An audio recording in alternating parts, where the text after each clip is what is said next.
Ahmed Lawal has also modified my thoughts on this issue. First, I believe that ultimately we must work towards self-sufficiency in food production.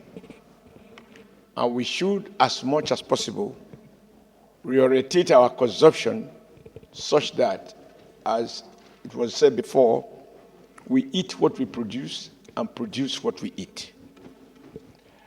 I also submit to the general principle of the bill, which says that what rural people need is not our tears or sympathy. We just need to formulate appropriate macroeconomic policies that will transfer prosperities to our rural people when we take agriculture as a serious business.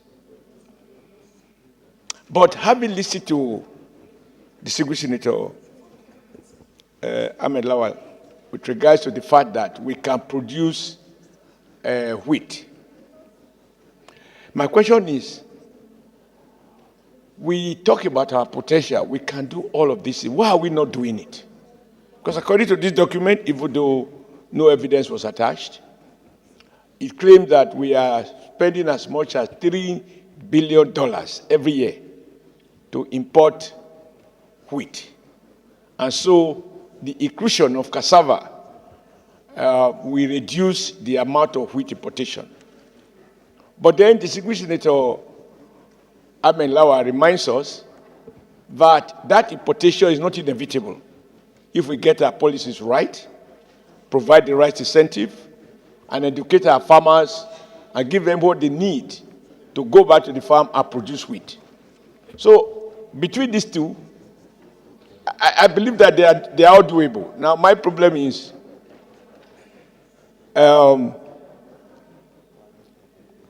Senator Lawal said we shouldn't do it by law.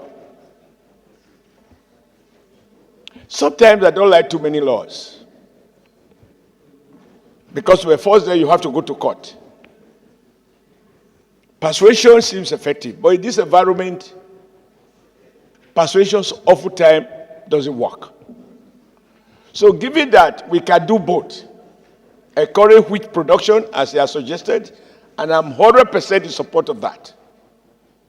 Because I can just imagine if people in those parts of the country where wheat production is viable are encouraged and they have incentive and protection so to do, we will be dealing with poverty without giving them handout. On the other hand, those parts of the country as well, I'm sure, also do produce cassava. There is no part of Nigeria where cassava production is not viable. And so it is not to choose one against the other. Public policies should seek to promote both. Unfortunately, and it bears repeating, if the textile industry was flourishing and growing, they need a lot of cassava to produce starch, which you need for Siri to wear the kind of tapu he's wearing. So my conclusion, therefore, is whatever we can do to encourage and provide incentive, because if we just make the law will be lied here. At best, you send somebody to prison if there is a breach, but that may not translate to whatever. So let's encourage cassava production by adopting his recommendation. On the other hand, simultaneously, let's encourage the production of wheat. Because the foreign powers that adopt these things in our country, they will do everything possible. In some part of the country, they subsidize wheat. They even throw excess into the sea, just so that their farmers get ready market. That is how they achieve food sufficiency.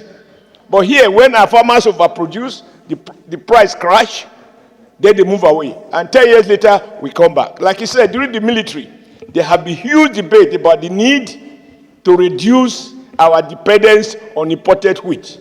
So whatever we can do, and I'm not so sure now after listening to him, I think there must be some additional reflection we need to do as to how to couch this law so that we are not promoting one at the expense of the other, since both are viable in this country. Thank you. Good news, all over Nigeria you can produce cassava. I'm not so sure whether wheat is available all over. But however, wherever it is, let's be seen to work to promote rural economy in all its ramifications. Thank you, Mr. President. Yes, your submission